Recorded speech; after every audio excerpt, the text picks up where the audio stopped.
I was here. I was in Dallas. I was at my apartment. I had called my mom, asked her have she talked to Brandon. That's the first sentence of the book.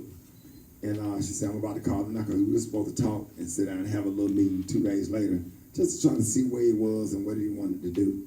She called me back. She said, yeah, I talked to him. She said, I'm going to go pick him up. He going to church with me this morning.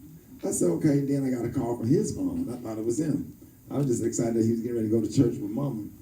And it was his girlfriend, just that quick. 5 minutes later, crying and screaming, said that he had OD'd and he's on the way to the hospital. So while trying to grab some stuff and put it in a backpack, I'm just gathering my things, trying to make it. Then I got another phone call. It was my son's sister and my son's mother. And when I picked up the phone, they were screaming in the background. And I said, what's going on? And they were just crying. And I had knew. And she said that he died. I just remember how my heart, I remember the exact spot in my apartment where I was standing. And I had to take a deep breath. After I got off the phone with them, I had to call my mother. And my mother and my son was real close because my mother is a recovering addict. She had 35 years clean. And she was trying her best to help him. I had to call my daughter. I had to call my other daughter that was in Houston, the one that got shot. I had to call my son. I had to tell my son and say, hey, Brandon was rushed to the hospital. I need you to get in your truck and come home right now. Meet me at my house. I'm going to catch this 10 o'clock flight out of Loveville. And I need you to drive home safe. Do you understand me? He said, yes, sir. The emergency room where he was, they had made it to the hospital to tell them that he didn't make it because they didn't know. And I'm all the way in Dallas.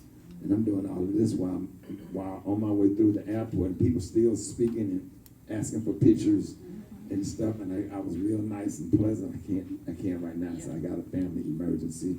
Just trying to be nice. Got on the plane. The lady was asking for a picture that was boarding the plane. I said, I can't right now because I'm just.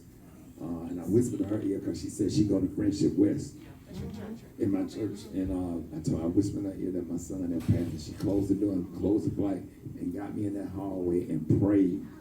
And just prayed for me like to tears. And she escorted me on the plane, that front seat right there in the aisle was available. I sat down and I just made it home. And I talk about the angels in the book because there was a man sitting behind me that was just coming from a family reunion. And he was excited to be sitting behind me, so he was showing me pictures in his phone from his family reunion. I never told him what I was dealing with. And I just sat there for probably about a good hour, going through his phone, looking at all his family reunion pictures that they had in Dallas. And I think that was God had a way of keeping my mind occupied and just making that hour, which probably would have been the longest flight ever. And by the time we started getting ready to land, the text messages started coming through from hundreds and hundreds of messages.